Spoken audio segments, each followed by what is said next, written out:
Hallo zusammen. Okay, ich denke an euch. Aber das ist die Nachricht, die ich heute erhalte.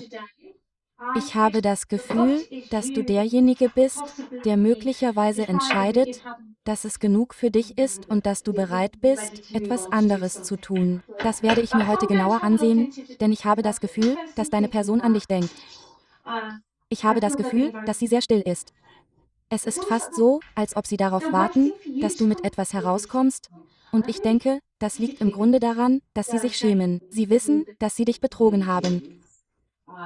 Ich werde mir das heute also einmal ansehen und einfach mal schauen, welche Energien diese Nachricht umgeben, die ich heute erhalten habe. Bevor ich jedoch anfange, wenn du eine eingehende persönliche Lesung möchtest, musst du nur auf den Titel dieses Videos klicken. Dann gelangst du zur Beschreibungsbox, wo sich der Link zur Website befindet. In der Beschreibungsbox gibt es auch einen kostenlosen Beziehungsbericht, der ebenfalls sehr interessant ist. Schau ihn dir an. Heute denke ich an dich. Aber wie gesagt, sie denken an dich, aber sie schweigen. Sie warten. Ich möchte heute herausfinden, worauf sie warten. Ich verstehe schon, dass sie wissen, dass sie dich betrogen haben. Sie waren total unehrlich, als ich anfing, nicht zu sprechen. Eine normale Vorabversion. Das tue ich immer. Ja, ich habe das Gefühl, dass du sie mit einem Geheimnis konfrontiert hast, das du herausgefunden hast. Ich glaube, du wusstest schon eine Weile davon. Ich glaube, sie haben dich einfach angelogen. Sie haben dir erzählt, dass sie etwas nicht tun würden oder dass dies nicht passieren würde, aber du hast tatsächlich Beweise gefunden. Ich denke, für einige von euch ist die Person, mit der ich mich heute verbinde, manchmal eine ziemlich konfrontative Person. Sie wird streiten und streiten und streiten, selbst wenn sie im Unrecht ist, sie wird einfach nicht nachgeben. Und ich verstehe auch, dass sie dich ignorieren, wenn das nicht funktioniert. Um ehrlich zu sein, ist es heute diese giftige Spielenergie, die so wirkt, als wüssten sie, was sie getan haben. Sie haben dich betrogen, sie waren unehrlich, sie tun, was immer sie tun, egal wo sie sind. Manche haben hier eine dritte Partei, aber sie spielen immer noch Spielchen. Es ist, als würden sie an dich denken, und ich spüre, dass sie dich vermissen. Aber sie warten nur darauf, dass du dich meldest, obwohl es eigentlich, so spüre ich es heute, umgekehrt sein sollte. Ich weiß, dass sie nicht glücklich sind. Ich spüre, dass sie nicht glücklich sind. Sie haben das Gefühl, dass ihre Träume aus irgendeinem Grund zerplatzt sind.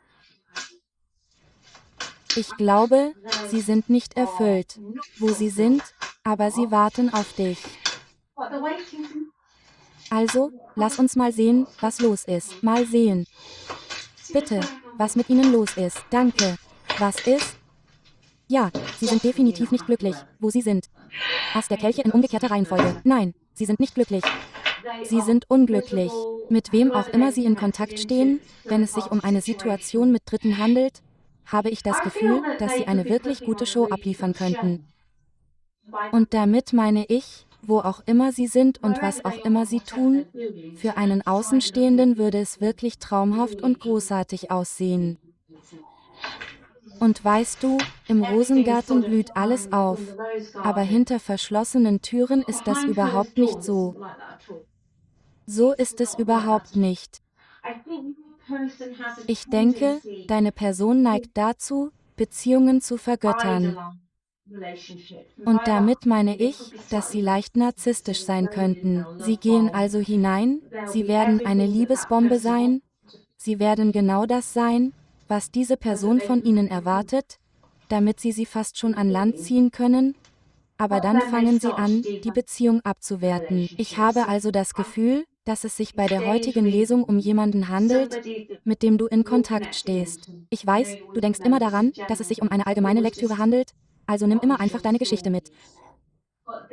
Aber diese Person wertet jetzt die Situation ab, in der sie sich befindet. Jetzt ist ihnen ist langweilig, und jetzt denken sie an dich. Sie überlegen, ob sie zu dir kommen und sich, weißt du, ich werde es noch einmal sagen, ein Auge von dir holen sollen, weil sie nicht glücklich sind, wo sie sind. Sie sind definitiv nicht glücklich, wo sie sind. Lasst uns bitte noch mehr haben. Oh Gott, das sind zu viele. Ich habe heute kalte Hände bekommen. Lasst uns einfach. Da haben wir's, die Hälfte der Packung. Ja, sie sind einfach nur sehr, sehr traurig. Sie blicken zurück. Es ist eine sehr seltsame Energie. Sie blicken auf all den Kummer, den Schmerz, den sie verursacht haben, und die Enttäuschung zurück, aber sie tun nichts dagegen. Ich spüre nur die Energie dieser Person, die ein bisschen ein Opfer ist. Sie spielen das Opfer, also versuchen sie, alle auf ihre Seite zu ziehen und sagen, wo bin ich? Ich wurde so schlecht behandelt. Weißt du, sieh dir an, was mit mir passiert ist, denn sie scheinen nicht in der Lage zu sein, sich selbst zu verwirklichen. Und ich spüre, dass sie spüren, dass du dich zurückziehst. Sie sind einfach sehr neugierig. Sie wollen wissen, was du tust. Sie wollen wissen, was du tust, weil sie nicht glücklich sind, wo sie sind. Lass uns bitte noch eins haben. Ja, sie stehen an einem Scheideweg. Ich denke, einige von ihnen versuchen, den Frieden zu wahren, wo sie sind. Sie verhalten sich einfach still, aber für einige von ihnen sind sie einfach nicht glücklich. Sie stehen an einem Scheideweg. Sie müssen eine Entscheidung treffen, die sie mit ihrem Kopf über ihr Herz stellen müssen. Mit wem auch immer sie zusammen sind oder was auch immer sie tun, die Situation, die ich gerade sage, ist eine Farce. Es ist einfach nur eine Farce. Für einige von euch könnte diese Person zu jemandem aus ihrer Vergangenheit zurückgekehrt sein. Ob es nun ein Ex ist oder, weißt du, sie hätten in ihre Heimatstadt oder zu ihrer Familie zurückkehren können, aber es funktioniert einfach nicht.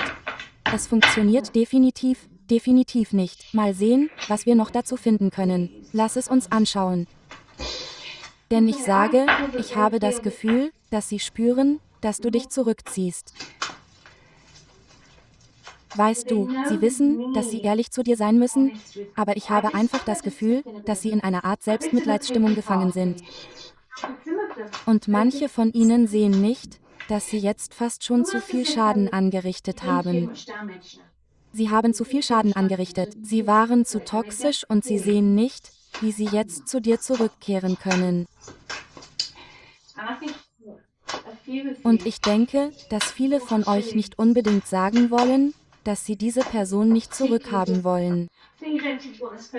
Ich denke schon, aber sie hätten einige ernsthafte Veränderungen in ihrem Leben vornehmen müssen. Lasst uns bitte noch ein paar weitere Fragen stellen. Ja, sie wollen mit dir von Angesicht zu Angesicht sprechen, aber sie warten. Ich habe einfach das Gefühl, dass sie auf dich warten. Das liegt daran, dass sie nicht dumm aussehen wollen. Sie sind manchmal ziemlich arrogant. Weißt du, sie sind nicht glücklich, wo sie sind. Was auch immer sie tun, wer auch immer das ist, sie sind nicht glücklich. Sie sind unglücklich. Aber sie wollen nicht so aussehen, als hätten sie sich blamiert. Eine sehr interessante Energie heute. Was haben wir noch? Ja, sie sind zu ängstlich, um sich zu melden. Sie sind zu ängstlich, um mit dir zu reden.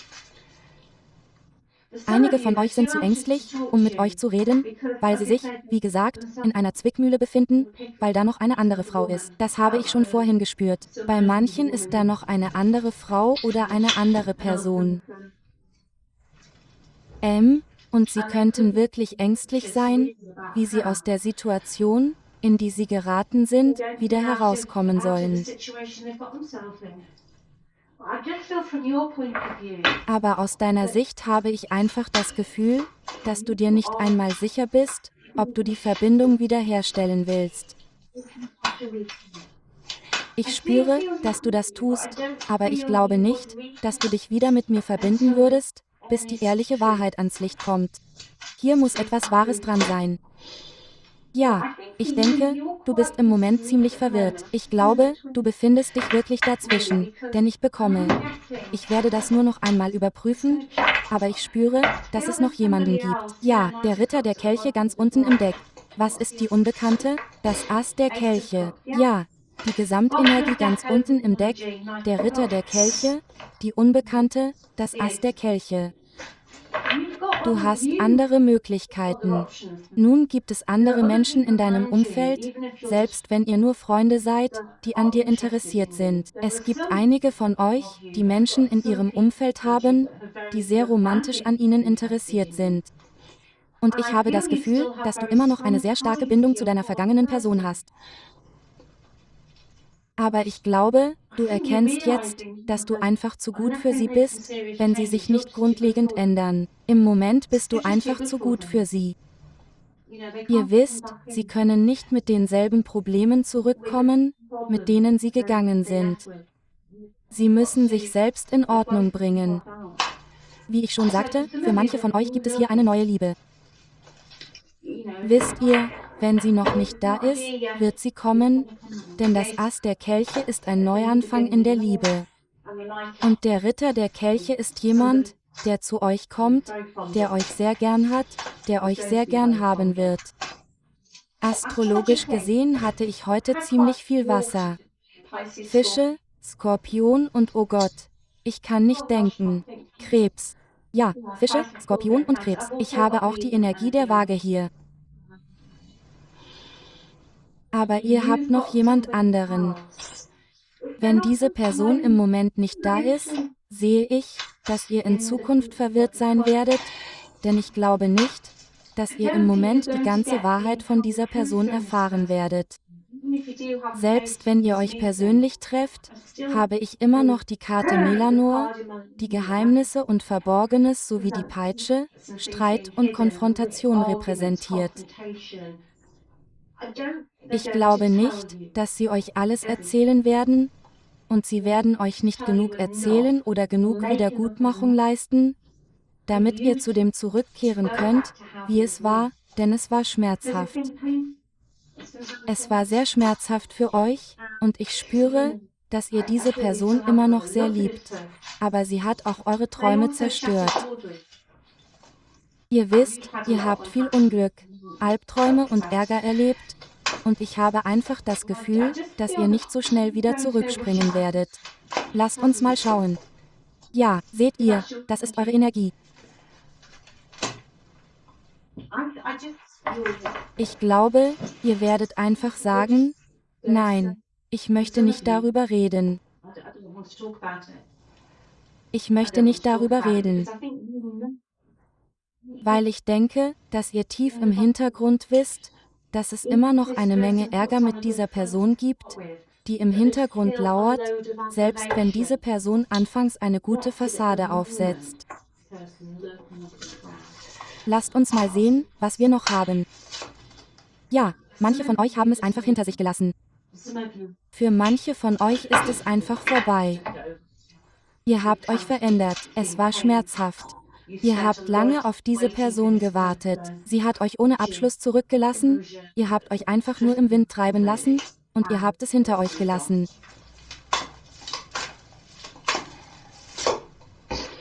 Ja. Ja. Manche von euch denken sich einfach, nein, du willst die Angst nicht wieder haben, du willst die Albträume nicht wieder haben. Ich verstehe, dass diese Person dir etwas von dieser Energie geraubt und dich an einen sehr dunklen oder traurigen Ort gebracht hat. Ja, Albträume, Depressionen, Angstzustände, und du hast angefangen, dich aufzuraffen. Und es gibt da noch jemanden in deinem Umfeld, und du willst diesen Stress nicht wieder haben. Du willst diesen Stress nicht noch einmal haben. Und ich denke, sie wissen, dass sie einfach zu viele Lügen erzählt haben. Ich habe das Gefühl, dass sie dich beobachten. Sie beobachten dich. Und ich bin der festen Überzeugung, dass sie, wenn sie es herausfinden und Beweise dafür haben, dass du mit jemand anderem in Kontakt stehst, dazu gedrängt werden, Kontakt aufzunehmen. Ja, wenn sie denken, dass du mit jemand anderem zusammen bist, 3 der Kelche, oder wenn sie sehen, dass du anfängst, Spaß zu haben, weißt du, in sozialen Medien, aber über andere Leute, dann werden sie, denke ich, dazu gedrängt, diesen Kontakt aufzunehmen, weil sie eifersüchtig sein werden, weil sie unglücklich sind. Sie sind unglücklich. Aber wie gesagt, Ich glaube nicht, dass du das tun wirst, es sei denn, sie haben ernsthafte Änderungen vorgenommen. Ich glaube nicht, dass du all die harte Arbeit, die du an dir selbst geleistet hast, aufgeben wirst, um wieder in Angstzustände oder Depressionen zu geraten. Für einige von euch in schlaflose Nächte, in Albträume. Diese Person, obwohl die Gefühle da sind und du sie immer noch vermisst und dir um sie Sorgen machst, denke ich, dass diese Person dir große Sorgen bereitet. Schau dir bitte an, was wir noch über diese Verbindung haben. Kommt noch etwas hinzu? Sie werden plötzlich wieder auftauchen. Einige von euch haben angefangen, entschuldigt, neue Freundschaften zu schließen. Wenn ihr das nicht schon getan habt, werdet ihr das tun. Ihr habt angefangen, auszugehen und andere Dinge zu tun, neue Leute kennenzulernen. Ich weiß nicht, vielleicht geht ihr zu anderen gesellschaftlichen Veranstaltungen, aber ihr fangt an, euer Leben neu aufzubauen oder ihr überlegt, was ihr tun könntet. Und ich glaube nicht, dass ihr all das wegen falscher Versprechungen aufgeben werdet. Ich möchte sagen, lasst uns bitte noch eine Karte ziehen. Ja, für einige von euch wird diese neue Person tatsächlich ziemlich wohlhabend sein und sie wird auch finanziell recht stabil sein. Ich habe hier nur so eine allgemeine Information. Jemand Neues wird finanziell abgesichert sein. Ja, ich glaube nicht, dass einige von euch zurückgehen werden. Ich glaube, das war's für euch. Schluss.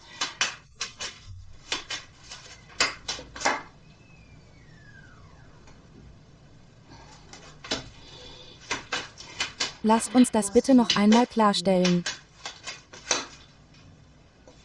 Ja, für einige von euch kann diese Person sehr beunruhigend sein, weil sie euch in einer großen Misere zurückgelassen hat. Sie könnte euch in einer finanziellen Misere zurückgelassen haben, in der sich beispielsweise offizielle Stellen einschalten mussten. Sagen wir, Rechnungen wurden nicht bezahlt oder ihr musstet umziehen oder die Miete konnte nicht mehr bezahlt werden oder sie haben euch mit Schulden zurückgelassen. Aber sie haben euch nicht nur verlassen, sondern euch wirklich in völliger Verzweiflung zurückgelassen. Und ich glaube nicht, dass das nur auf einer emotionalen Ebene war. Ich glaube, es war auf einer tieferen Ebene, fast wie auf einer finanziellen Ebene. Lasst uns das bitte noch einmal klarstellen.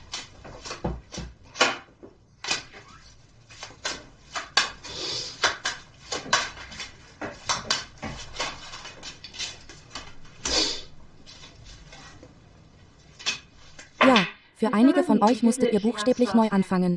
Ihr musstet vielleicht verreisen, ihr musstet vielleicht umziehen. Und ihr seid jetzt ziemlich zurückhaltend, die Stabilität loszulassen, die ihr euch aufgebaut habt. Ihr musstet einen Neuanfang wagen. Ihr musstet euch aus einem großen Loch herausgraben. Und ihr seid sehr, sehr zurückhaltend, die Stabilität loszulassen, die ihr euch erkauft habt.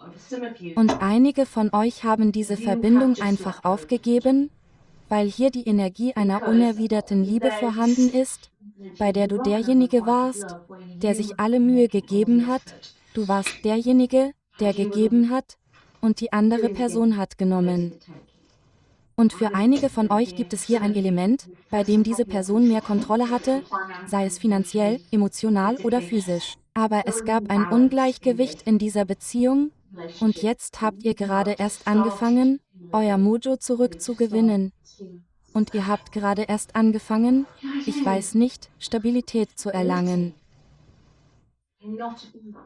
Und ihr seid nicht bereit, alles wieder den Bach runterzugehen, nur wegen jemandem, der, um ganz ehrlich zu sein, konfrontativ war und euch belogen hat.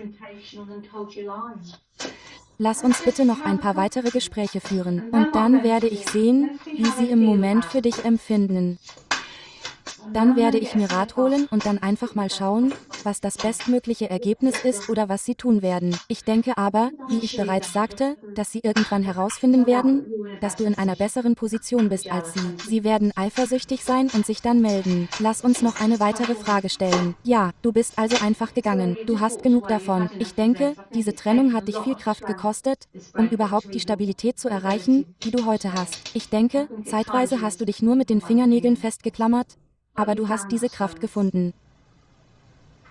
Du hast die Kraft gefunden, dich selbst zu lieben und dich selbst an die erste Stelle zu setzen und tatsächlich zu erkennen, dass du hier der Preis bist. Du bist der Preis und du wirst dich nicht mehr mit Brotkrumen zufrieden geben. Du willst keine Brotkrumen mehr. Richtig, mal sehen, was sie fühlen, was sie sagen würden. Und dann sagte ich gebe dir danach Ratschläge. Und dann schaue ich einfach mal, wie ihre Gefühle dabei sind. Was möchten sie sagen? Ich hoffe, du kannst mir eines Tages verzeihen. Ja, ich verstehe, dass ich das verstanden habe, aber ich habe einfach das Gefühl, dass sie sich selbst bemitleiden. Sie sind nicht erfüllt, wo sie sind. Aber es ist fast so, als ob es die Energie einer Person ist. Es spielt keine Rolle, was du für sie tust. Sie sind nie glücklich oder sie sind nur für eine gewisse Zeit glücklich und dann sind sie es nicht mehr. Lass uns noch 2 weitere trinken, bitte. Ich möchte dir sagen, wie ich mich fühle. Ja, ich glaube, sie wollen dir all ihre Lasten aufbürden. Ich meine, wenn sie einige Veränderungen an sich vorgenommen haben, aber ich habe das Gefühl, dass das nicht der Fall ist. Wir müssen einander loslassen. Ja, das geht auf das zurück, was ich vorhin in diesem Video gesagt habe. Dass es, wo auch immer sie sind, so aussehen könnte, als wäre alles eitel Sonnenschein, wenn man die sozialen Medien verfolgt oder Dinge über sie hört, aber hinter verschlossenen Türen ist es das nicht. Das Bild, das sie vermitteln, ist also, ach, ich bin weitergezogen. Aber das ist nicht die Wahrheit. Das ist überhaupt nicht die Wahrheit. Aber ich habe das Gefühl, dass es dieser Person emotional einfach nicht gut geht, und es ist fast so, als ob sie emotional nicht auf eigenen Beinen stehen kann. Ich habe das Gefühl, dass diese Person ein bisschen ein Energievampir sein kann. Und wie gesagt, ihr habt jetzt etwas Stabilität aufgebaut. Und manche von euch habt einfach alles losgelassen. Ihr haltet nicht mehr daran fest. Für manche von euch bietet sich auch die Möglichkeit zu reisen. Ich meine nicht nur einen Urlaub. Ich meine, für manche von euch werden es mehr Reisen sein. Lasst uns einfach ein paar davon und ein paar Ratschläge einholen, bitte. Und das Ergebnis. Ja. Versöhnung, sie werden zurückkommen. Wie ich schon sagte, ich denke, sie können dich entweder sehen, du weißt schon, du kennst deine Geschichte oder sie können spüren, wie du dich energetisch abkoppelst. Also werden sie zurückkommen und dich wieder auf die Beine bringen. Ja, dir wird gesagt, du sollst mit anderen Menschen flirten. Dir wird gesagt, du sollst im Moment dein eigenes Leben weiter aufbauen. Noch eins und dann kommen wir zu ja, neue Liebe. Ja, flirten und neue Liebe. Eine neue Person hat romantische Gefühle für dich. Das ist also positiv. Welches Deck sollen wir verwenden? Lass uns dieses Deck anschauen. Okay. Ich gebe dir bitte einen Rat. Ja, Grenzen. Das überrascht mich nicht, dass das so zur Sprache gekommen ist. Ja, du warst sehr diszipliniert. Du hast wirklich hart daran gearbeitet, dein eigenes Umfeld, dein eigenes Leben zu stabilisieren. Du hättest dich nach neuen Jobs umsehen können, einfach nach einem neuen Lebensstil. Du machst das wirklich gut. Und es heißt einfach, mach weiter so. Weiter so, denn für manche von euch könnte es tatsächlich so sein, dass ihr, wenn diese Person zurückkommt, derjenige sein könntet, der sie finanziell unterstützt. Ihr wärt derjenige. Ich denke, das wäre dann der Unterstützende. Lasst uns noch einen Ratschlag haben, bitte. Ja. Ich denke, wenn ihr wisst, dass diese Person zurückkommt und ihr euch nicht sicher seid, wäre es wahrscheinlich eine gute Idee, mit engen Freunden und eurer Familie zu sprechen, mit Menschen, die wissen, was ihr durchgemacht habt. Wisst ihr, und behaltet nicht alles für euch. Behaltet nicht alles in eurem Kopf, behaltet nicht alles in eurem Herzen. Es ist gut zu reden. Wenn euch das also passiert und dies euer Reading ist, Dann haltet eure Grenzen ein, aber sprecht auch mit jemandem, der die Situation wirklich kennt. Trifft keine vorschnellen Entscheidungen. Ich werde jetzt auch eine dieser Moonology-Karten als Ratschlag nehmen. Mal sehen, was sie heute zu sagen haben. Ja, du bist deinem Ziel schon sehr nahe. Genau das wollte ich damit sagen. Du hast dir richtig Mühe gegeben. Du hast dich aus dem Schlamassel, in den dich diese Person gebracht hat, herausgezogen und bist deinem Ziel so nahe. Auch wenn du an manchen Tagen denkst, ich kann nicht mehr, Ki, ich kann nicht mehr, du schaffst das. Du schaffst das, du schaffst das. Lass uns noch eins trinken, dann komme ich zum Ergebnis. Verlasse deine Komfortzone. Ja. Ja, für manche von euch bedeutet das eine neue Liebe, die auf euch zukommt. Flirte damit, genieße sie. Es könnte jemand ganz anderes sein, als du es gewohnt bist. Jemand, bei dem du vielleicht. Punkt, ich bin mir nicht sicher. Weißt du, ich gehe einfach auf dieses Date, weil es etwas ist, das man tun kann. Aber es sagt dir, dass du deine Komfortzone verlassen sollst, richtig? Ich werde dir jetzt bitte ein Ergebnis nennen.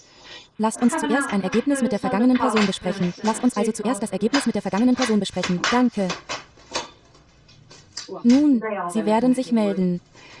Sie werden sich mit dem Angebot eines Olivenzweigs melden, denn ich habe das Gefühl, dass sie, wie gesagt, nicht glücklich sind, wo sie sind, und dass sie möglicherweise wieder deine Energie ausnutzen wollen. Lasst uns bitte noch eins für die vergangene Person haben.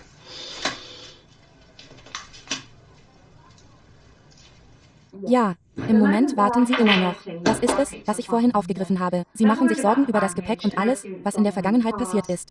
Aber ich habe das Gefühl, dass sich diese Energie sehr schnell ändern wird, wenn sie herausfinden, dass du dein Leben auf den Punkt bringst. Es wird plötzlich passieren. Es wird unerwartet sein und sie werden zurückkommen. Lasst uns bitte einen Blick auf diese neue Person werfen. Lasst uns noch ein paar weitere Fragen zu dieser neuen Person stellen. Oh, diese neue Person fühlt sich sehr zu dir hingezogen. Könnte ein Steinbock sein. Sie fühlt sich sehr, sehr zu dir hingezogen. Für manche von euch wird es eine andere Verbindung geben. Die wird sehr leidenschaftlich sein. Bitte noch eins für die neue Person. Ja, auf jeden Fall. Für manche von euch ist das jemand, den ihr vielleicht schon eine Weile kennt oder mit dem ihr nur befreundet seid, aber mit dem ihr die Beziehung vertiefen wollt. Für manche von euch ist diese Person weit weg. Es könnte sich um eine Online-Verbindung handeln, die ihr geknüpft habt, aber ihr werdet reisen, um diese Person zu sehen. Bitte noch eins. 4.